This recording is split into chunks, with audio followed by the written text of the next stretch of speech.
அல்லேலூயா சொல்லுவோமா? அவருக்கு நன்றி சொல்லும்படியா நேர கண்களை மூடி கர்த்தரை ஸ்தோத்திரம் பண்ணுவோமா? அல்லேலூயா அல்லேலூயா அல்லேலூயா. நடத்தி வந்த பாதைகளை இனிக்கும் போதெல்லாம் கண்ணீரோடு நன்றி சொல்லி துதிக்கிறேன் ஐயா. நடத்தி வந்த பாதைகளை இனிக்கும் போதெல்லாம் கண்ணீரோடு துதிக்கிறேன் ஐயா. உங்க அன்பு பெரியது, உங்க இரக்கம் பெரியது, உங்க கிருபை பெரியது, உங்க தயவு பெரியது, உங்க அன்பு பெரியது,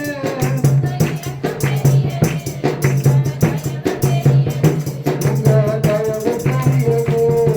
அநாதி சிநேகத்தால் என்னை நேசித்தீரையா. நாடும் வெற்றியால் என்னை இழுத்துக் கொண்டீரே. அநாதி சிநேகத்தால் என்னை நேசித்தீரையா.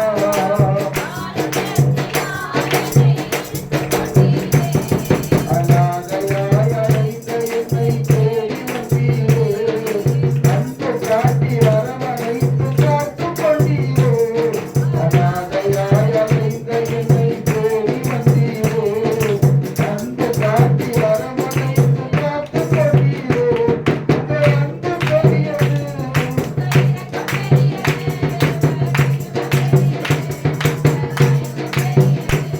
உங்க அன்பு பெரியது, உங்க இரக்கம் பெரியது, உங்க கிருபை பெரியது, உங்க தயவு பெரியது.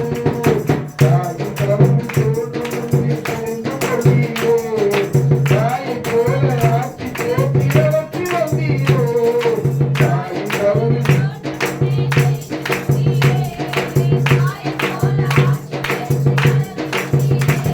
உங்க அன்பு பெரியது, உங்க இரக்கம் பெரியது, உங்க கிருபை பெரியது, உங்க தயவு பெரியது.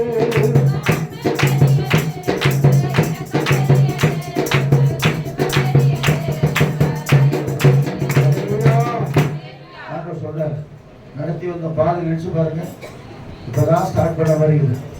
எவ்வளவோ இழப்புகள், எவ்வளவோ போராட்டங்கள், வியாதி, பலவீனம், வருத்தம், பசி, துக்கம், இதெல்லாம் மத்தியிலும் கரப்பிடித்த கர்த்தர் நடத்தினார். அல்லேலூயா சொல்லுவோமா? வேதம் சொல்லுகிறது. இந்த வசனம் எனக்கு திடீர்னு ஞாபகம் வந்து சொல்லி அப்படி யோசனை பண்ணி கொண்டே இருந்தேன். கர்த்தர் இதுவரைக்கும் நம்ம நடத்தி வந்தாங்க, இனிமேல் நம்ம எப்படி நடத்த போறாரு அப்படின்னு சொல்லி சில பேருக்கு கொஞ்சம் வேதனையா இருக்கும். சில பேர் பயத்தோடு உட்காந்துருப்பீங்க, சில பேர் கலக்கத்தோடு உட்காந்துருப்பீங்க. 2026 எப்படி இருக்கும் அப்படின்னு சொல்லி போய் சில ஜோசியர் என்ன கேட்பீங்க. வருஷம் ஃபுல்லா எனக்கு ஒண்ணுமே நடக்கலைங்க. 2026 வருஷமா ஏதாவது நடக்குமா? அதே சொல்லுவோமா? அது நடக்குதோ இல்லையோ, கர்த்தர் உன்னை நடத்துவார். இவரா பாருங்க, உங்களை மீட்டு எடுத்து வல்லமையா பயன்படுத்த போறாங்க. யாரெல்லாம் பிசாசுக்கு பயந்தீங்களோ உங்களை பார்த்து பிசாசு பயப்பட போறான். அந்த அளவுக்கு நானும் சொன்னார், ஜெபம் பண்ணும்போது சொன்னார், இந்த வருஷம் நான் அநேகரை மீட்க போறேன். பிசாசு பிடிவில் இருக்கிற மீட்க போறேன். வியாதி மத்தியில் இருக்கிற மீட்க போறேன். பலவீனத்தை மத்தியில் இருக்கிற மீட்க போறேன். இப்போது நான் தீர்க்கதரிசனம் அது சொல்லிட்டு அவங்ககிட்ட கர்த்தர் மீட்க போறேன். இது மீட்பின் வருஷம். ஒருவேளை கடன் பார்க்கறது தான் அவனை மீட்டு எடுக்க போறாரு. வியாதியை தான் மீட்டு எடுக்க போறாரு. கிசான் பிரிவு தான் மீட்டு எடுக்க போறாரு. பில்லி சொல்ல கட்டுகளை மீட்டு எடுக்க போறாரு. எல்லாம் அவற்றையும் இந்த கர்த்தர் மீட்டு எடுத்து நடக்க போறாரு. அதுதான் ஆண்டவர் சொல்றாரு. ஏசாயா 58 அதிகாரம் 11ஆம் வசனத்தை ஒருத்தர் வாசிங்க. ஏசாயா 58:11 எல்லாருக்கும் தெரிஞ்ச வசனம். கர்த்தர் நித்தமும் உன்னை நடத்தி மகா வறட்சியான காலத்திலும் உன் ஆத்துமாவை திருப்தியாக்கி எலும்புகளை நிலவுள்ளதாக்குவார். நீ நீர்ப்பாய்ச்சலான தோட்டத்தை போலவும் வற்றாத நீரூற்றை போலவும் இருப்பாய். நான் முன்னாடி சொல்லிட்டேன், கர்த்தர் நித்தமும் உன்னை நடத்தி மகா வறட்சி, இந்த உலகமே வறட்சியா இருந்தாலும் கூட உன்னை அவர் போஷிக்க வல்லவராக இருக்கிறார்.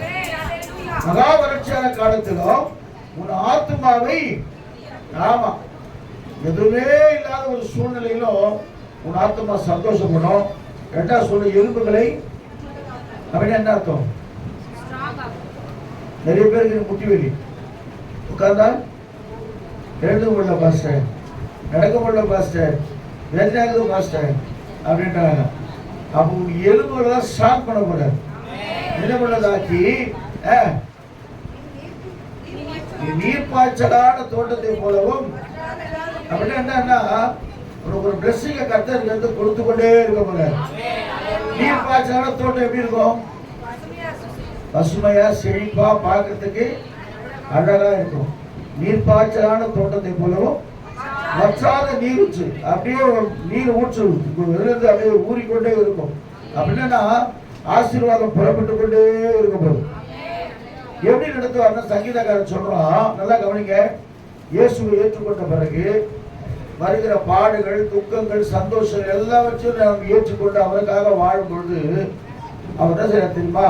வசனம் சொல்லுது, சங்கீத புஸ்தகம் 48 சங்கீத கடைசி வசனத்தை வாசிக்கும் போது, வேகமா வாசிங்க. சங்கீதம் கடைசி 48 கடைசி. இந்த தேவன் என்றைக்கும் உள்ள சதா காலங்களிலும் நம்முடைய தேவன் மரண பரியந்தம் நம்மை நடத்துவார். எப்படி நடத்துவாரா? சதா காலங்களிலும். அவர் என்ன வேறு சொல்லுது? மரித்தேன் ஆனாலும் சதா காலங்களிலும், எப்போதும் நீ சாகிற வரைக்கும் நடத்துகிற தேவன். அதுதான் அர்த்தம். இந்த தேவன் என்றைக்கும் உள்ள சதா காலங்களிலும் நம்முடைய தேவன், அவர் மரண பரியந்தம் நம்மை நடத்துவார். அல்லேலூயா சொல்லுவோமா? மரண பரியந்தம் நடத்துற தேவன் எப்படி அவர் நடத்துவார் சொன்னா, சில நேரத்தில் நிறைய இழப்புகள் தடுத்துருப்பீங்க. சில பேர் சொத்தை விட்டுருப்பீங்க, அப்படிதானே? சொத்து போயிருக்கோம், வேற சரித்திரம் போயிருக்கோம். நேற்று ஒருத்தரை பார்த்தேன், அடையாளமே தெரியல. ஒரு சகோதரர் முகமெல்லாம் மாறி போய் ரொம்ப எனக்கு ஒன்றுமே புரியல. ஆனால் எப்படி ஆகிட்டு இருக்கிறாரு அந்த சகோதரர் பார்த்தேன். ஒரு ஆட்டோ பிடிச்சிட்டு அப்படியே நிற்கிறாரு. அதனால ஆட்டோ ஓட்டுறது நல்லா தெரியும் அவருக்கு. அவ்வளோ நல்லா இருப்பார், ஆள் திரகாத்திரமாக இருப்பார். பார்த்தா ஒரு மாதிரி நோஞ்சா மாதிரி வயசான மாதிரி இருக்கிறார். அவர் பார்க்கவும் எனக்கு கஷ்டமாகி போச்சு. ஆனால் நான் சொல்கிறேன், எதை யோபு இழந்து போனா எத்தனை வருஷத்துக்கு தடையாக பெற்றுக்கொண்டான்? எத்தனை மடங்கு? உங்களுக்கு 2000 மடங்கு கொடுக்க போறாரு. 2 பெருசா 2000 பெருசா? உற்சாகமா இருங்க. நான் சொல்ற வார்த்தை உண்மை. திடீர்னு அவன் எந்த இதெல்லாம் பேசி கொண்டிருக்கிறார், ஆவியானவர்களோட பேசி கொண்டிருக்கிறார். 2 மடங்கு இல்ல, 2000 மடங்கு உங்களை ஆசீர்வதிக்கிறார். யோபு எல்லாவற்றையும் இழந்து போயிட்டான். எல்லாவற்றையும் இழந்து போனாலும் இழந்து போனதை திரும்ப கொடுக்கிற ஆண்டவர். விழுந்து போன தாவீதின் கூடாரத்தை திருப்பி எடுப்பித்து கட்டின கர்த்தர், விழுந்து போன உன் வாழ்க்கையை கூட திருப்பித்து கட்ட போறார். சொல்லுவா, விழுந்தா கூட உன்னை திரும்ப எழுந்து நிக்க வைத்து ஓட வைக்க போறார். கர்த்தர் பெரிய ஆளா உன்னை கர்த்தர் மாற்ற போறார். அப்ப ஆண்டவர் எப்படி நடத்துவார் சொன்னா, யோவேல் 2:26 வாசிக்கும் போது 23 21 வாசிங்க. யோவேல் 2:21 வாசிங்க, சீக்கிரம் வாசிங்க. தேசமே பயப்படாது. யார சொல்றாரு? தேசம் யாரு? நம்மதான். நாம தேசமே பயப்படாது. ஃபர்ஸ்ட் மகிழ்ந்து களி கூறு, கர்த்தர் பெரிய காரியங்களை செய்வார். அல்லேலூயா சொல்லுவோமா? பக்கத்துல பார்த்து சொல்லுங்க, மகிழ்ந்து களி கூறுங்க, கர்த்தர் உங்களுக்கு பெரிய காரியத்தை செய்ய போறாரு. அல்லேலூயா சொல்லுவோமா? பெரிய காரியத்தை செய்ய போறாரு. தேசமே பயப்படாது, மகிழ்ந்து களி கூறுங்க, கர்த்தர் எனக்காக யாவையும் செய்து முடிக்க போறார். ஆமென். வாசிங்க. வெளிய மிருகங்களே பயப்படாதீங்க, வனாந்திரத்துல மேய்ச்சல். ஆமா, மிருகங்க வனாந்திரத்துல மேய்ச்சல் இல்லாதனால தான் ஊருக்குள்ள வருது, அப்படிதானே? ஒரு தப்பு நம்மளுக்கு அதுக்கிட்ட போய் டிஸ்டர்ப் பண்றதுனால தான் அது ஊருக்குள்ள வருது. அங்க போய் இருக்கிற குடியிருப்புகளை அழிச்சிட்டு இவன் போய் என்ன செய்யறான்? வீடு கட்டுறதுனால அதுக்கு போற வர வழி இல்லை. அதுக்கு 100 வருஷமா 200 வருஷமா ஒரே வழியில போகுது. அந்த வழியில குறுக்க சவுத்து கூட என்ன பண்ணும்? இடிச்சுட்டு தான் போவோம் ஒரு பக்கம்.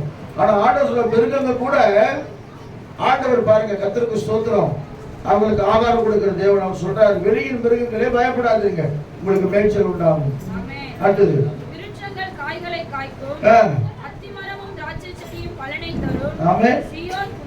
சீயோன் குமாரரே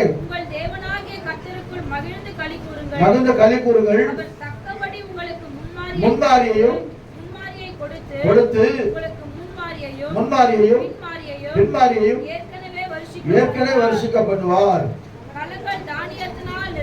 பாருங்க, இந்த பிளஸிங் எல்லாம் பாருங்க. வார்த்தை கவனிக்க. இதெல்லாம் எப்படின்னு சொன்னா, ஆண்டவர் ஆசீர்வதிக்க போற ஆசீர்வாதத்தை முன்கூட்டியே சொல்றாரு.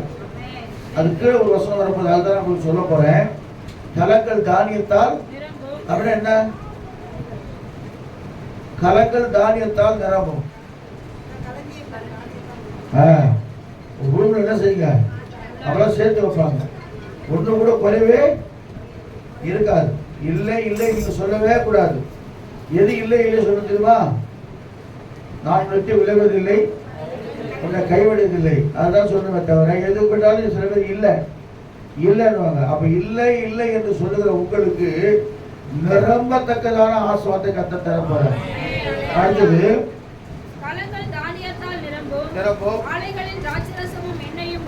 வழிந்தோடும். நல்ல கவனிங்க. நான் உலகத்தில் அனுப்பின பெரிய சேனையாகிய வெட்டுக்கிளிகளும் பச்சை கிளிகளும் முசுக்கட்டை பூச்சிகளும்.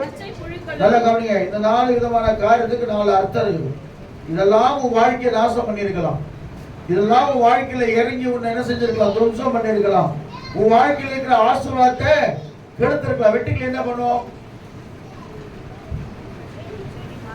செடி மேல வெட்டுக்கிளி. அப்புறம் சொல்லுமா, பச்சை கிளி என்ன பண்ணும்? நல்ல கதிர் விளைச்சி நல்லா அழகா இருக்கும் போது, இல்ல நல்ல கத்திற்கு ஸ்தோத்திரம் பழங்கள்லாம் காய்த்து கொண்டிருக்கும் போது என்ன செய்யும்? வந்து சாப்பிடும். அடுத்தது முசுக்கட்டை பூச்சிகள். அடுத்தது புழுக்கள் இலையெல்லாம் சாப்பிடும். அந்த மாதிரி உன் வாழ்க்கையில 4 விதமான காரியங்களை ஒருவேளை கர்த்தர் அனுமதிச்சிருக்கலாம். ஏன் நம்ம அனுமதிக்கிற சில இடத்துல ஏன் நமக்கு போராட்டம் வருது, ஏன் நமக்கு பிரச்சனை வருதுன்னு சொன்னாங்க. தயவு செய்து கலங்காதீங்க. உன்னை ரொம்ப ஸ்டாண்ட் பண்றதுக்காக கர்த்தர் விரும்புறாரு. சீக்கிரமா ஆசீர்வாதம் உனக்கு வந்துச்சுன்னா உன்னால ஸ்டாண்ட் பண்ண முடியாது. திடீர்னு ஆசீர்வாதம் வந்தா பாருங்க, தங்க மாட்டான் தரையில. ஆனா பொறுமையா அவனை அப்படியே பண்ணி எல்லாம் இது பண்ணி அவங்க கொஞ்சம் கொஞ்சமா ஆசீர்வதிக்கும் போது அந்த ஆசீர்வாதம் அவனுக்கு பொறுமையா தெரியும். நம்ம ஆண்டு சொல்றாரு, இந்த 4 விதமான காரியத்தை நான் உங்ககிட்ட அனுப்பிச்சப்பா. இஸ்ரவேல் ஜனங்க மத்தியில் அனுப்பிச்சார். ஏன்னா இஸ்ரவேல் ஜனங்க கீழ்படியில அனுப்பிச்சேன். இதெல்லாம் உன் வாழ்க்கை எல்லாம் ஆசீர்வாதம் கெடுத்தது. ஆனாலும் நீங்க இல்ல பட்சத்தை வரங்களுக்கு திரும்ப கொடுக்க போறாராம். குத்தா வாங்கிப்பீங்களா திரும்ப? ஆமா, நம்ம கிட்ட சில பேர் வாங்கினா திரும்ப கொடுக்க மாட்டாங்க. ஆனா கர்த்தர் திரும்ப கொடுக்க மாட்டார். ஆசு பிளஸிங்கா ஒண்ணு கொடுத்தீங்கன்னா கோடி மடங்காய் திருப்பி கொடுக்கிற தேவன், 1000 மடங்காய் திருப்பி கொடுக்கிற தேவன், லட்சம் மடங்காய் திருப்பி கொடுக்கிற தேவன்.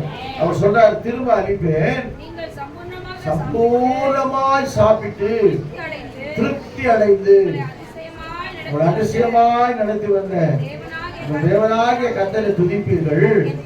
என் ஜனமும் ஒருபோது வெட்கப்பட்டு போவதில்லை. எங்க நீ வெட்கப்பட்டியோ அங்க உன்னை உயர்த்தப்பட. எந்த இடத்துல அவமானப்பட்டியோ அதே இடத்துல உன்னை தலை நிமிர செய்ய போகிறார். எந்த இடத்துல எதிரிகளால் சூழப்பட்டியோ அந்த இடத்துல ஒரு ஜெயத்தை கர்த்தர் உனக்கு கொடுக்க போறார். அல்லேலூயா சொல்லுவா.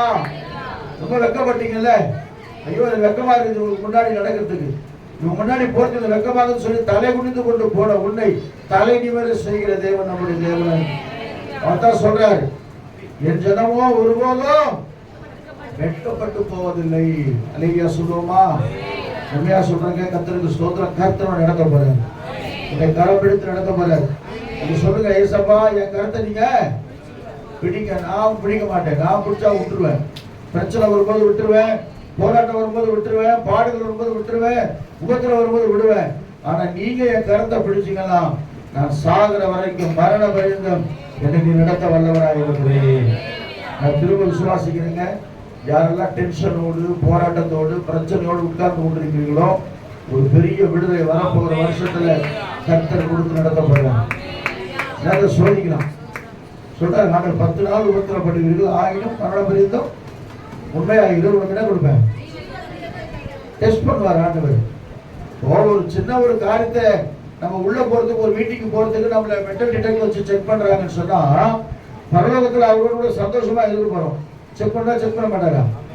ஒரு காரியத்தை உங்ககிட்ட ஒரு பொருளை ஒப்படைக்கிறோம்னா யார்கிட்ட ஒப்படைப்பாங்க? நம்பிக்கையா இருக்கிறவங்க, உண்மையா இருக்கிறவங்க. அது சோதித்தா சில இடத்துல என்ன செய்வாங்க? அழிந்து போகிற பொண்ணே அக்னியினால சோதிக்கப்படும் போது அதை பார்க்கிற விலையேறப்பட்ட விசுவாசம் உனக்குள்ள இருக்குதான கர்த்தர் சில நேரத்தில் பார்ப்பாரு.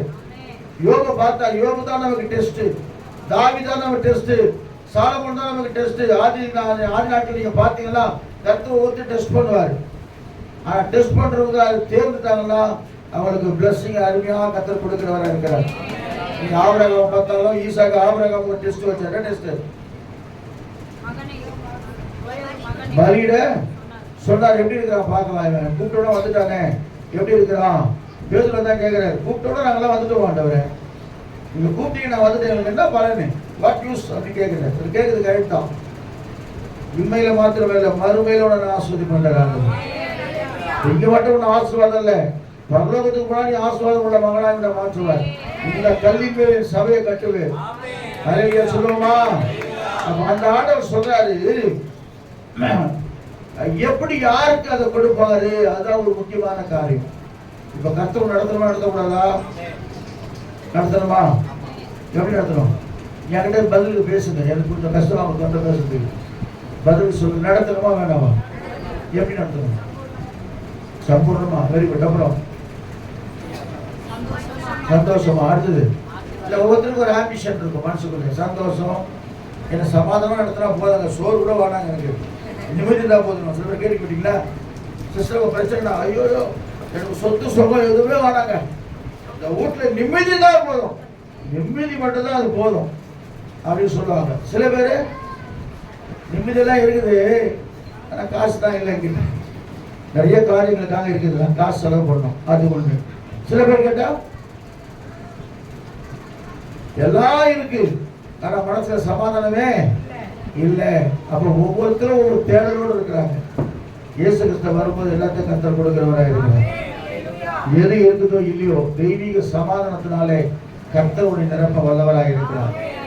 அப்ப யாருக்கு ஆண்டவர் கொடுப்பார் அப்படின்னு சொன்னா, ஜெபத்துல யாரெல்லாம் உறுதியாய் தரித்து இருக்கிறார்களோ, எல்லாவற்றுக்கும் யாரெல்லாம் ஜெபத்தை நாடுகிறார்களோ, நான் திரும்ப சொல்றேன், நீங்க அந்த காலையில பண்ற ஜெபம் ஒரு பெரிய விளைவை உருவாக்கும் போது, ஒரு பெரிய மாற்றத்தை உங்களுக்குள்ள உண்டாகும் போது, அதிகாலை தேட ஆண்டு தேட ஆரம்பிச்சீங்க இல்லையா? கர்த்தர் பாருங்க, என்னை தேடுகிறவர்களை, என்னை தேடுகிறவர்கள் என்னை கண்டடைவார்கள், என்னை சிநேகிக்கிறவர்கள் என்ன செய்யறேன். அப்ப ஆண்டவர் ஸ்நேகம் இருக்கிறதுனால தான் அதிகாலை தேடுறீங்க. இல்ல தேடுறீங்களா? எனக்கு தூக்கம் வருதுங்க, நீங்க வர காலையில் தூக்கம், அதனால நீங்க தேடாதவங்க தப்பா சொல்லல. நீங்க ஆண்டவரை எப்போதெல்லாம் தேடுறீங்க. நான் அடிக்கடி சொல்ற ஒரே ஒரு காரியம், நிந்தைகள் அவமானங்கள், யார் அண்ணால வந்து நான் அடிக்கடி சொல்வேன். ஏன்னா அண்ணால போல கண்ணீரை வடிச்சவங்க யாருமே இல்லை. ஆகாய கூட அழுதாங்க, புலம்பி அழுதாங்க, ஐயோ நான் பிள்ளை சாகுது கத்தி கத்தி கிடந்தது. சில பேர் கத்தாம அமைதியா இருப்பாங்க. நீ கத்தவங்களை நம்பிடலாம், கத்தாவை நம்பக்கூடாது. சைலண்டா இருக்கும் பூனை மாதிரி, அது வந்து நம்பவே கூடாது. ஃப்ரீயா பேசுறாங்க பார்த்தீங்களா, திடீர்னு திட்டினா அழுதுவாங்க சில பேர். அந்த மாதிரி ஆட்கள்லாம் நம்பிடலாம், ரொம்ப நம்பலாம். சைலண்டா அப்படின்னுவாங்க, எது கத்தாலும் நம்புவாங்க. அப்படிப்பட்ட ஆகார வனத்துல போய் சொல்றான், ஆண்டவரே பிள்ளை சாகுறது என்னால என்ன செய்ய முடியாது, வாங்க முடியாது, ஓடு கத்துறாங்க. ஆனா அண்ணால் எப்படி எழுதா? மௌனமான ஜெபத்திற்கு பதில் இருக்குது. சைலண்டா உட்காந்துட்டு அவங்க ஆத்மா பயங்கரமான வியாகுலம், இருதயத்தை அப்படியே செஞ்சுட்டாங்களா, ஊத்திட்டாங்களா. நீ தேவ சமூகத்துல வந்து எந்த அளவுக்கு உன் இருதயத்தை ஊற்றுகிறாயோ அந்த அளவுக்கு இரட்டிப்பான ஆசீர்வாதத்தை தந்து கர்த்தருடைய நடத்துகிறவராக இருக்கிறார். ஹல்லேலூயா சொல்லுவோமா? ஜெபம் இல்லாம ஒன்னுத்தையும் நீங்க பெற்றுக்கொள்ள முடியாதுங்க. நான் திரும்ப சொல்றேன், விசுவாசம் நம்ம பேரை வச்சுக்கிறோம். நிறைய பேர் ஜெபிக்காமலே இருக்கிறீங்க, ஜெபிக்காமலே சபைக்கு வரீங்க, ஜெபிக்காமலே சில காரியங்களை பண்றீங்க. ஒரு நாள் ரெண்டு நாள் பரவாயில்லை, கர்த்தருக்கு ஸ்தோத்திரம், பலவீனத்தை நிமித்தம். ஆனா இதையே நம்ம வாடிக்கையா இருக்கணும்னு சொன்னா, உண்மையை சொன்னா அடிக்கடி கேட்பேன், காலையான ஜெபம் பண்ணுது, வெரி குட், கைகளை உயர்த்துக்கிறவங்க கர்த்தர் பார்க்க. சில பேர் ஜெபம் கூட கை தூக்க மாட்டேன் அப்படின்னு தூக்க கட்டி போயிருந்தேன் வந்து தூக்குனா கத்தர் பார்க்குறாரு. சில பேர் ஜெபம் பண்ண விட நான் கை பாச சொல்லி நான் கை தூக்கணுமா, நான் பெற்றுவேன் அப்படியே இருந்து ராணுவத்தில் போயிடுவேன். கையை தூக்குனா தூக்கிடணும். ஜெபிக்கல யாரா கூட தண்டனை கொடுக்க போகிறேன். யாருன்னா ஜெபிக்கல உங்க ஷூட் பண்ண போகிறேன் இருங்க வெளியில் ஒன்றும் கிடையாது. கத்தர் ஷூட் பண்ணுவார். அன்னைக்கு சொல்லுவோமா, ஜெபிக்காம ஒரு ஆசீர்வாதமும் வராது, ஜெபிக்காம ஒரு மாற்றமும். ஒரு செடினா அந்த செடிக்கு தண்ணி ஊற்றின்னு அதான் என்ன செய்யும், வளர்ச்சியை பார்க்கலாம். தண்ணி ஊற்றாம விட்டுருங்க என்ன ஆகிடும். அதுதான் மனுஷன் வாழ்க்கை. தேவன் எதுக்கு நம்மளை கூப்பிட்டு இருக்கிறார், எதுக்கு வேறு பிரித்து இருக்கிறாரு, எதுக்கு தாயின் கருவிட தெரிந்து கொண்டு என்றார், எதுக்கு ஞாயிற்றுக்கிழமை கூப்பிட்டு கர்த்தருடைய ஆராதிக்க வைக்கிறார். சும்மா இல்லை, நீ தேவ பிள்ளையா மாறணும், தேவனை அறிந்து கொள்ள வேண்டும். தேவன் யார், தேவன் எப்படிப்பட்டவர், அவர் எப்படி சொல்றான் இல்லையா, சகாயரே, தயாபரரே, சிநேகிதரே, சிருஷ்டிகரே, உன்னதமானவரே, சர்வ வல்லவரே, அப்புறம் உயிரோடு எழுந்தவரே, உயிர்ப்பிக்கிறவரே, நீதிபரரே, சத்தியபரரே அப்படின்னு புகழ்வர் இல்லையா. அவர் யாருன்னு உங்களுக்கு தெரியணும் இல்லையா. சொல்லுவோமா, யாரும் தெரியாம வந்து நீங்க இயேசுநாதரை கூப்பிட்டீங்கன்னா வேஸ்ட். நீ ஜெபிக்காம இயேசுநாதரை ஃபாலோ பண்ணீங்கன்னா வேஸ்ட். அப்ப தண்ணிக்கு ஒரு செடி நட்டு தண்ணியே ஊத்தாம இருக்குது, பிள்ளைங்க இருக்குது, பிள்ளைங்களுக்கு நம்ம என்னென்ன கொடுத்தாதான் பிள்ளை என்ன செய்யும், வளரும். எதுவுமே கொடுக்க மாட்டேன், ரூம்ல கட்டி போடுங்க பிள்ளை என்ன ஆகும். அந்த மாதிரி தான் நான் வாழ்க்கை திரும்ப சொல்றேன். கர்த்தர் உன்னை நடத்தினா, உன் வாழ்க்கையை நீங்க மாறணும்னா, நீ என்ன வந்தாலும் சரி தேவ சமூகத்துல ஜெபிக்கிற பிள்ளையாய் நீ மாற்றப்படி சொல்றேன். யாக்கோபுக்கு எல்லாம் ஆசீர்வாதம் இருந்துங்க, ஆனா அவன் ஜெபிக்கிற மனுஷன். அதான் பாருங்க, போராடுற ஆண்டவரோட கூட. ஏன் போராடுறான், எனக்கு இருக்கிற பிளஸிங் போதும், ஆனா அந்த பிளஸிங் எனக்கு வேணும். உன்னை கோடீஸ்வரன் ஆக்குறதுக்கு ஒரு நிமிஷம் ஆகுது கர்த்தர். நான் அடிக்கடி சொல்லுவேன், திரும்ப சொல்லுவேன், உன்னை இப்ப கோடீஸ்வரன் ஆக்குறதுக்கு, உனக்கு பெரிய வேலையை கொடுக்கறதுக்கு. ஏன்னா உன்னை டெஸ்ட் பண்ணி வச்சுக்கிறாரு. நீ கொடுத்தா என்ன பண்ணுவேன், சர்ச்சுக்கு வரமாட்டேன். சில பேர் நான் பார்ப்பேன், கொஞ்சம் பெரிய வேலை கஷ்டம் சர்ச்சுக்கு வரமாட்டாங்க. திரும்ப அவளுக்கு ஜாப் பண்ண ஏன் அந்த வேலை கொடுக்க அப்படின்னு அலையா சொல்லுவோமா. நான் நிறைய பேரை பார்த்துருக்கேன், எவ்வளவுதான் வேலை இருந்தாலும் சரி தேவ சம்பந்தம் அசட்டை பண்ணவே கூடாது. அலையா சொல்லுவோமா. நம்ம பாருங்க, அண்ணா ஆள் தேவ சம்பந்தத்துக்கு போறா, மன கசந்து அழுகுறா. அந்த ஊழியக்காரனே கஷ்டம் என்ன சொல்றாரு, அதுக்கப்புறம் அவன் துக்கமுகமா இல்ல, அதுக்கப்புறம் கர்த்தருக்கு ஸ்தோத்திரம் நிறைய ஆசீர்வாதங்களை கொடுத்து கர்த்தர் நடத்துறான். அவர் தான் சொல்றாரு, ஜெபிக்கிற தேவ பிள்ளைகளை கர்த்தருக்கு ஸ்தோத்திரம். அண்ணாலை போல ஆலயத்துல, அண்ணாலை போல ஆலயத்தில் அழுது நான் ஜெபித்திடுவேன்.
அல்லேலூயா. நான் தண்ணி குடிச்சாலும் விட மாட்டேன், விட மாட்டேன், விட மாட்டேன். என் இயேசுவை விட மாட்டேன். என்னை ஆசீர்வதிக்கிற வரைக்கும் விட மாட்டேன். என் கண்ணீரை துடைக்கிற வரைக்கும் விட மாட்டேன். என் பிரச்சனை மாறுறதுக்கு நான் விட மாட்டேன். போராடி ஜெபிப்பேன். ஜெபம் பண்ணுவதுல போராடணும். அதான் லூக்கா சுவிசேஷம் 18ஆம் அதிகாரத்தில் ஏசப்பா சொல்றாரு, இல்ல தம்மை நோக்கி கூப்பிடுகிற யாவருக்கும் அப்படி இல்லை அந்த வசனம். உடனே கூடயே ஒத்து கொடுத்துறீங்க. உண்மையாய் ஜெபிக்கிறாங்க பார்த்து சொல்றாரு, தம்மை நோக்கி கூப்பிடுற விஷயத்திலே அவரு என்ன செய்வாரு? பொறுமையா இருப்பாரோ, நீதி செய்யாமல் இருப்பாரோ நம்ம வசனம் பாசுங்க. 18ஆம் அதிகாரத்துல மேல 10 சொல்லுங்க. அந்தபடியே இரவும் பகலும் கூப்பிடுகிறவர்களாகிய தம்மால் தெரிந்து கொள்ளப்பட்ட விஷயத்தில் நீடிய பொறுமையுள்ளவராயிருந்து உனக்கு நியாயம் செய்யாம உனக்கு பொறுமையாக இருக்கிறாரு. அல்லேலூயா. ஏதாவது ஒரு வழி காட்டி விட்டு போயிடுவாரு, உனக்கு நியாயம் செய்ய போறாரு. நீடித்த பொறுமையா. ஏன்னா அதான் சங்கீதக்காரன் சொல்றான், நீடித்த நாட்களாய் நன்மையும் கிருபையும் என்னை தொடரும், நான் கர்த்தருடைய வீட்டில நீடித்த நாட்கள். அப்படின்னு எனக்கு வயசாகி நான் தனியை உண்டு வருகிற வரைக்கும் தேவ சமத்தை நிலைத்திருப்பேன். கர்த்தர் நிலைத்திருக்க பண்ணுவார். ஆண்டு நிலைத்திருந்து ஆசீர்வாதிக்கும் போது பிள்ளையாய் மாற்றுவார். அவர் தான் சொல்றாரு, ஜெபிப்பீங்களா? ஜெபிப்பீங்களா? காலையில் எழுந்த உடனே ஜபத்துல கலந்து கொள்ளுங்க. அந்த ஜபம் முடிச்சுட்டா இன்னைக்கு முடிஞ்சிச்சு ஜபம், அவ்வளவுதான் இல்லை. தனிப்பட்ட விதத்துல கதவை மூடிக்கொண்டு உன்னை அந்தரங்கத்துல பார்க்கிற பிதாவிடத்துல அப்படியே உன்னுடைய இருதயத்தை ஊற்றினா உனக்கு வெளியரங்கமாய் பதில் கொடுப்பான். பயப்படாதீங்க. அல்லேலூயா சொல்லுவோமா? நம்ம சொகுசுல வளர்ந்தும் வரல. எதுல? துன்பங்கள், துக்கங்கள், துயரத்தை வளர்ந்தால் நம்ம அப்படித்தானே? அரண்மனை பூனைக்கும் ரோட்ல போற பூனைக்கு வித்தியாசம் தெரியுமா உங்களுக்கு? வீட்டில் வளர்க்குற நாய்க்கும் ரோட்ல போற நாய்க்கும் வித்தியாசம் தெரியுமா உங்களுக்கு? எப்படி சொல்லுங்க? ஆதாரம் நல்லா கொடுப்பாங்க, பொழு பொழுது இருக்கும். ஒரு சுதந்திரம் தொடாது. இதுதான் வேணும் எனக்கு கேட்கும், அடப்பிடிக்கும். அப்படிதான் ஒரு அரண்மனையை வளர்த்தாங்களாம். எலிங்க அதிகமாகி போச்சு. அரண்மனையில் 4-5 பூனை வளர்த்தாங்களாம். பூனை குசு குசு குசுன்னு ஆகிட்டு இருந்தால் குடு குடாகி போச்சான் பூனை. எலி தொந்தரவு ஜாஸ்தி ஆகிடுச்சு. சொல்லி எடுத்து போய் விட்டா எலியை பார்த்து இது ஓடிதான் பயந்து. ஏன்னா அதுக்கு என்ன தெரியல. டெய்லி காலையில் என்னென்ன டிஃபன் மெனு பிரகாரம் கொடுக்குறாங்க. அதுக்கு கொடுத்து எக்ஸசைஸ் இல்லாமல் நல்லா ஆயிடுச்சு, குண்டாகி போச்சு. எலியை பிடிக்க மறந்து போச்சு, அது சும்மா மறந்து போச்சு. அப்புறம் பார்த்தாரா மந்திரி சொன்னாரா, ஏங்க அது டெய்லி சாப்பாடு போட்டுருக்குற நீ, அது பட்டினாலே தெரியல அதுக்கு, அந்த ஓரங்கட்டில் சொல்லி வெளியில இருக்கிற ஒரு பூனையை விட்டாராம். அந்த எலி இவ்வளவு பெரிய எலி 6 வச்சா போட்டு ஒரே அடிச்சு காட்சி தூக்கி போயிடுச்சான். அப்ப கேட்டாராம் எலி, பூனை நீ ஏன் பைபிள் அந்த எலியை பார்த்தனா? நான் பூனை, எலி எப்பவுமே எனக்கு கீழே தான். அப்ப நீ தேவனுடைய பிள்ளை, பிசாசு பூனை கீழே தான். நான் சொல்ல புரியுங்களா? நான் சொல்றேன், ஏன்னா உபத்திரமும் வேதனை கஷ்டம் ஜபத்து அந்த மத்தியில ஜபம் பண்ற உனக்கு பிசாசு தான் சும்மா விடுவீங்களா? என்ன பண்ணுவீங்க? அடிச்சு காலி பண்ணிடுவீங்க, ஓட மாட்டீங்க பயந்து. குட்டு பூனை மாதிரி நல்லா பசியோடு இருக்கிற பூனையா இருங்க, பசி தாகமா இருங்க. நீதியின் மேல் பசி தாகம் உள்ள ஒரு பாக்கியவான்கள், அவர்கள் என்னவோ பண்ணுவாங்கன்றீங்க. மத்திய சுவிசேஷம் 6ஆம் அதிகாரத்தை பாருங்க. யாரெல்லாம் பாக்கியவான்கள் படிங்க, ஒரு 4-5 பேரை படிங்க. கர்த்தருக்கு ஸ்தோத்திரம். துயரப்படுகிற ஒரு பாக்கியவான்கள், அவர்கள் ஆறுதல் அடைவார்கள். Very good. ஆவியில் எளிமையுள்ள ஒரு பாக்கியவான்கள். அப்படின்னா என்ன தெரியுமா? உனக்கு என்னதான் வாழ்ந்து வசதி வந்தாலும் செழிப்பா வந்தாலும் ஆவியில் எப்படி இருக்கணும்? எளிமையா இருக்கணும். மற்றவர்களுக்கு உதவி செய்கிற இருக்கணும். எளிமையை பாக்கியவான்கள். துயரப்படுவது பாக்கியவான்கள். உங்களுக்கு ஒரு பெரிய ஆறுதல் காத்து கொண்டிருக்குது. சாந்த குணமுள்ள பாக்கியவான்கள் பூமியை சுதந்திரத்துக் கொள்வார்கள். நீதியின் மேல் பசிதாக உள்ளவர்கள் பாக்கியவான்கள், திருப்தி அடைவார்கள். இரக்கம் உள்ளவர்கள் பாக்கியவான்கள், அவர்கள் இரக்கம் பெறுவார்கள்.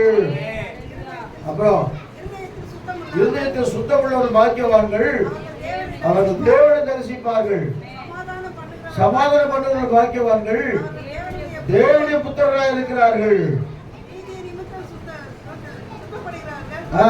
பாக்கியவான்கள். ஆமா, நீதி நிமித்தம் நீங்க துன்பப்பட்டா பரலோக ராஜ்யம் உங்களுக்கு தான். துன்பப்படுத்தி சொல்வார்கள், பாக்கியவான்களா இருப்பீர்கள். சந்தோஷப்பட்ட களி கூறுங்கள், பரலோகத்தில் உங்கள் பலன் மிகுதியா இருக்கும். அப்ப உங்க பாக்கியவான்களா கர்த்தர் தெரிந்து கொண்டா இந்த பாதையில் தான் போகணும். அல்லேலூயா சொல்லுவோமா? எந்த பாதையில?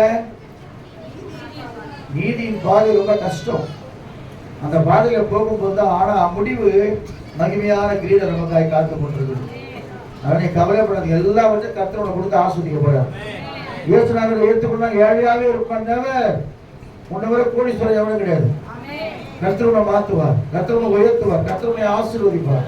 அப்ப ஜெபிக்கிற தேவ பிள்ளையா இருந்துச்சுன்னா கர்த்தர் உன்னை அனுதினமும் நடத்துவார். நீ ஜெபிக்கும் போதே சில வெளிப்பாடுகள் கொடுத்தார் கர்த்தர். நேற்றுக்கணும் சில காரியங்கள். நேற்று கடவுள் படுத்து இந்த முதல்ல ஸ்தோத்திரம் பண்ண அப்படியே படுத்தேன். பயங்கரமான காரியங்களை கர்த்தர் சொன்னார். யோசனை பண்ணேன், இப்போ நம்ம கொஞ்சம் ஜெபம் பண்ணாலே இப்படி பண்றாரு, இன்னும் மணிக்கணக்கா ஜெபிக்கணும் கர்த்தர் எப்படி பேசுவார் இல்ல? அல்லேலூயா சொல்லுவோமா?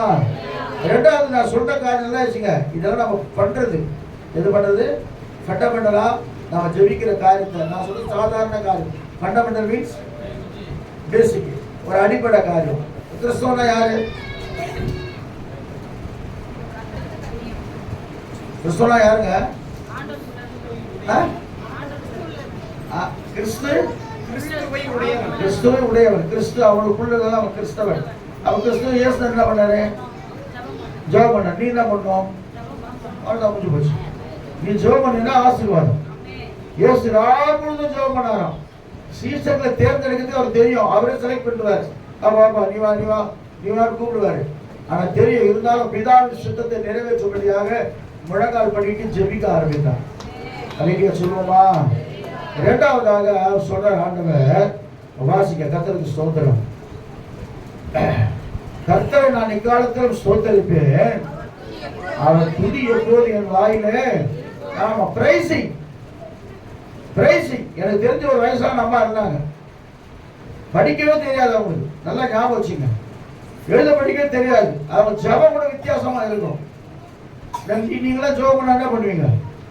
இலக்கணத்தோடு, ஆண்டவரே இவர்களை ஆசீர்வதியும் அவர்களை ஆசீர்வதி நம்ம பேசுவோம் இல்லையா? பொதுவாக ஜபத்தோடு தானே. நான் சில நேரத்துல தெளிவா பேசிக்கிட்டே இருப்பேன். டக்கு நம்ம ஊர் பாஷை வந்துடும், மெட்ராஸ் பாஷை நம்ம பேசுவோம்.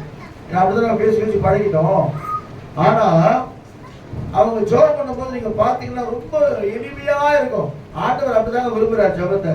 சில பேர் ஜெபம் பண்ண சொன்னா என்னமோ ஒரு பெரிய காரியம் இல்ல. சராசரியா ஒரு மனுஷன் எப்படி பேசுவீங்க? ஆண்டவரே இதை சொன்னீங்களே, சொன்னீங்களே. அது எனக்கு தெரிஞ்ச ஒரு ஊழியக்காரர் இருக்கிறார். ரொம்ப ஒரு தாழ்மையிலிருந்து கர்த்தருக்கு சொல்லி கர்த்தர் அவர் உயர்த்திருக்கிறார், பிஷப்பா மாத்திருக்கிறார். அவர் ஜெபம் பண்ணும்போது எனக்கு ரொம்ப எளிமையா பண்ணுவார். எப்பா நீ அப்படி சொன்னீங்களாப்பா, ஏப்பா என்னப்பா ஏப்பா பண்ணுங்கப்பா தருவார். இயேசுனாருக்கு அழுகு வந்துடும் போது அவர் பேசின மாதிரி தான். நீங்க ஜெபத்தில் போக வரும். அவர்கிட்ட போய் வயிறாக ஆண்டவரே நீங்கள் அதெல்லாம் பண்ண கூடாது. உட்காந்து எப்பா நீ சொன்னீங்களாப்பா, இது செய்யுங்கப்பா, என்ன செஞ்சுட்டு போறாரு. அப்பா அப்படித்தானே கேட்டீங்க? என்ன பண்ணீங்க? அப்பாட்ட போய் செய்யுப்பா, என்னப்பா நீங்க அதை கஷ்டப்பட்டுங்கிற என்னப்பா அப்படின்னா, ஓ என் பையன் ரொம்ப கஷ்டப்பட்டுங்கிறான்னு சொல்லி அதான் தாழ்மையில ஜெபம். அந்த அம்மா அப்படிதான் ஜெபம் பண்ணாங்க. 4-5 பிள்ளைகளும் கவர்மெண்ட் வேலை கட்சி சொல்லுங்க. அவர் கொடுத்தா எல்லா பிள்ளைகளும் கவர்மெண்ட் வேலை. ஒரு பைசா லஞ்சம் என்னம்மா ஏமான்னு கேட்டா எல்லாம் என் தாய்ப்பா எனக்கு பண்ணுதுலாம். தகப்பன் கூட சொல்ல தெரியாது. ரத்தத்தை வாரி அடிக்கிறணும் பிசாசு மாதிரி. இவங்க சொல்லுவாங்க இயேசு ரத்தத்தை வாரி அடிக்கிற பிசாசு மாதிரி. டெய்லி ரத்தத்தை இயேசப்பா ரத்தத்தை எடுத்து என் பிள்ளைங்க மேலே பூசுவாங்க. இதெல்லாம் நான் இயேசுவோடு கூட இருக்கிற அனுபவங்கள். ஸ்பெசிஃபிக்கா இல்லை, நீ இந்த மாதிரி பண்ணி பாருங்க, இந்த மாதிரி சொல்லி பாருங்க. இயேசப்பட்ட சாதாரண பேசி உங்க ஃப்ரெண்டு கிட்ட என்னடா எப்படா வந்து என்னடா என்னடா ரொம்ப நாள் ஆச்சு நான் பார்த்து அந்த மாதிரி சாதாரணமாக நீங்கள் ஆண்டவர்கிட்ட பேச ஆரம்பிங்க. உங்கள் ஸ்டைலில் அங்கே வேணவே வேணாம். அப்போ தாவீது சொல்கிறான், அவன் பாருங்க, 1000 நாளை பார்க்கிறோம் உங்களுடைய பிரகாரங்களை சொல்லும் ஒரு நாள் நல்லது. ஆகாமிய தாவீதுடைய காரியத்துல ஆண்டவர் ஏன் அவனை சக்சஸ்ஃபுல்லா மாத்தினாரு சொன்னா, கர்த்தரை அவன் கரெக்டா கண்டுபிடிச்சிட்டான் யாருன்னு. நீ ஜெபிக்கும் போது ஜெபம் அங்க போகும், ஆனா துதிக்கும் போது அவர் இறங்கி இங்க வந்துருவாரு. வர்ஷிப் நடக்கும்போது கவனிப்ப சில பேர் யாரெல்லாம் உண்மையா நீங்க ஆராதிக்கிறீங்க, யாரெல்லாம் கண்ணை பார்த்துங்க அப்படியே தொடர்ந்து பாக்குறீங்க, யாரெல்லாம் ஒரு நாள் பாருங்க தேவதூதர் வந்து உங்களுக்கு பிடிக்க போறாங்க, கண்ணை திறந்து உள்ள வந்து கண்ணை திறக்காம உட்கார்ந்து தேவ சொந்த நின்று கத்த என்ன செய்யலாம் ஆள துதிக்கிற வேலையில நான் உண்மையிலே சொல்றேன், உங்களுக்கு விரோதமாய் எழுப்புகிறவர் நீ ஒன்றும் பண்ண வேணாம், அவங்களே வெட்டிட்டு போயிடுவாங்க. நிறைய சொல்லுவோமா வசனம் சொல்றது 2 அதிகாரத்துல 22 வசனத்துல சொல்லப்பட்டிருக்குது. அவர்கள் பாடி துதி செய்ய தொடங்கின போது நான் உண்மையிலே எனக்கு ஏதாவது ஒரு காரியம் நடக்கணும்னா நான் ஓப்பனா சொல்றேன் நீங்க இந்த இடத்துல நின்றுவேன், நின்று அப்படியே போயிட்டு ஆண்டவரை பிரைஸ் பண்ணிக்கிட்டே இருவேன்.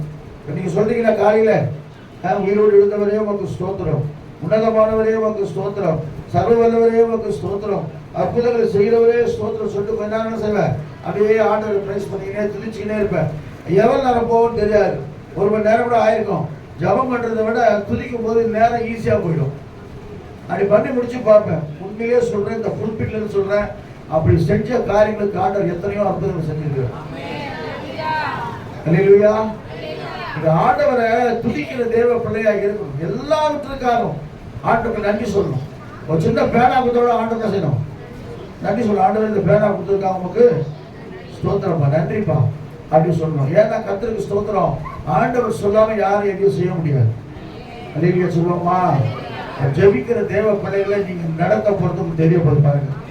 நீங்க எது ஸ்டார்ட் பண்ணி என்ன தேதி நீங்க யார் என்ன சொன்னாலும் சரி, சும்மா ஃப்ரீயா தனியா இருக்கீங்களா பிசாசு சொல்லுவான், அந்த நாடகத்தை போட்டு பார்க்கலாம், தனியா தானே இருக்கிற, இந்த காட்சியை பார்த்து நம்ம பார்க்கலாம், தனியா தானே இருக்கிற. தனியா இருந்தாலும் இயேசு கூட இருக்கிறார். இந்த பாட்டு பாட்டு எந்த தேவனால் நிச்சயம் நான் ஆசீர்வாதத்தை எப்படி பெற்றுக் கொள்வேன். கர்த்தர் கூட இருக்கணும். எப்படி கூட இருப்பாரு, ஜெபிக்கிறவரோட கர்த்தர் இருப்பார். நீ ஜெபிக்கிற தேவ பிள்ளையா தான் கர்த்தர் இருப்பார். அப்ப ஜெபத்தை தயவு செய்து ஒருபோதும் செய்யாத. ஜெபத்துக்கு வெட்கப்படுற காரியமே இல்லைங்க. நீங்க போய் இப்ப லட்சக்கணக்கான பேர் மத்தியோட நிக்க வைங்க. ஜெபம் பண்ண சொன்னா பண்ணுவேன், பைபிள சொன்னா வாசிப்பேன், ஆராதனை பண்ண சொன்னா பண்ணுவேன், மெசேஜ் கொடுக்க சொன்னா கொடுப்பேன். எனக்கு நான் பயம், என்ன கூட இயேசு இருக்கிறேன். அல்லேலூயா சொல்லுவோமா. ரெண்டாவது கர்த்தரை துதிக்கிற ஒரு காரியம். சங்கீதக்காரன் சொல்றான் 10 வருஷத்துல வாசிக்க, பாடி சுதி செய்ய தொடங்கின போது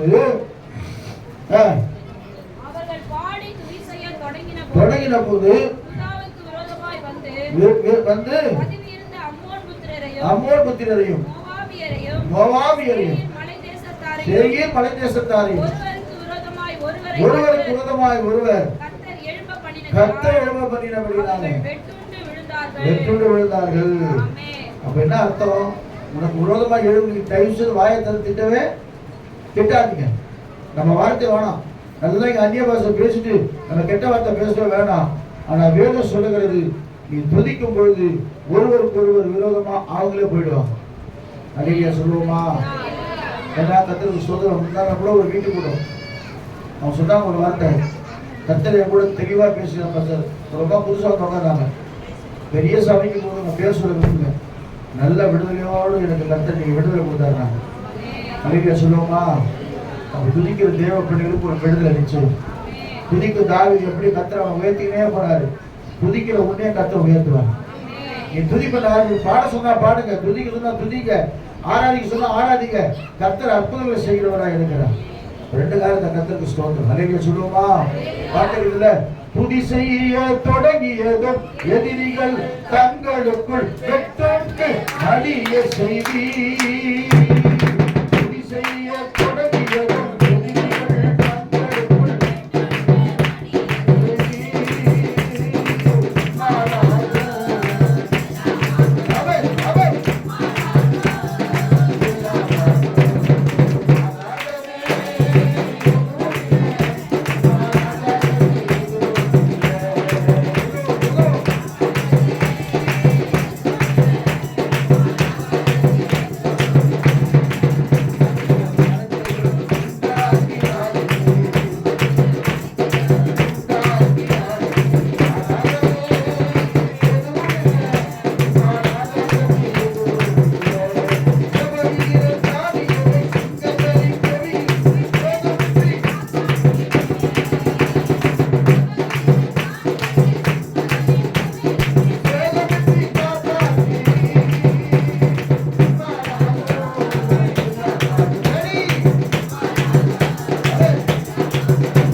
அப்படியே கண்களை போடுவோம். தேவ சமூகத்தில் ரெண்டே காரியம், ஈஸியான காரியம். நீங்க பாருங்களேன், அடுத்த மாசம் உங்க வாழ்க்கையில ஒரு பெரிய விடுதலை வரணும். நீங்களே சொல்ல போறீங்க, பாஸ்டர் ரொம்ப ஈஸியா நினைச்சோம் பாஸ்டர், ஆனா ஜெபிக்கிறது கஷ்டம். ஞாபகம் வச்சுங்க, எல்லாரும் ஜெபம் பண்ண முடியாது. இங்கேயே சொல்லுவாங்க சில பேர், இந்த சபைக்கு வரத்துக்கு பாஸ்டர் ஊழியக்காரர்கள் சொல்லியிருக்கிறாங்க, உங்க சபைக்கு வரவே முடியாது பாஸ்டர், ஜெபம் இருந்தா தான் வர முடியும். போன வாரம் ஒரு ஊழியர்கள் சொன்னாங்க, உங்க சபைக்கு வரணும்னா ஜெபத்தோடு தான் வரணும். அவ்வளோ சத்துருக்கள் மத்தியில் கர்த்தர் ஊழியத்தை கிருபையாய் பாதுகாக்கிறார். நல்லா உங்க ஜெபம் தான். ஏன் ஜெபம்? உங்க ஜெபம், நீங்க ஜெபிக்கிற ஜெபத்தினால இன்னும் அதிகமா ஜெபம் பண்ணுங்க. உங்க வாழ்க்கை பிளெஸிங் வந்துகிட்டே இருக்கும். ஒரு கடை 3 கடை ஆகும். சொந்தமா பெட்ரோல் பங்க் வைப்பீங்க. அல்லேலூயா. ஆமா, வேலை செய்யணும், ஓனர் ஆக்கணும் முடியாது. அல்லேலூயா சொல்லவா? ஆமா, கர்த்தர் ஸ்தோத்திரம். எல்லாம் வச்சு கர்த்தர் மாற்றம் பண்ணுவோம். ஆண்டவர் பேசின வார்த்தைகளுக்கு நாம எல்லாம் கர்த்தரை ஸ்தோத்திரம் பண்ணுவோம். நமஸ்காரம் எடுக்க போற பிள்ளைகளுக்காக கர்த்தரை ஸ்தோத்திரம் பண்ணுவோமா? திரும்ப ஒரு புதிய வாழ்க்கையை அவங்க பிள்ளைகளுக்கு கர்த்தர் கொடுக்க போறாரு. அதற்காக கர்த்தரை ஸ்தோத்திரம் பண்ணுவோமா? நம்முடைய பிதாவாகிய தேவனை ஸ்தோத்திரம் பண்ணுவோம். குமாரனாகிய இயேசுவை ஸ்தோத்திரம் பண்ணுவோம். பரிசுத்த தேவனை ஸ்தோத்திரம் பண்ணுவோம்.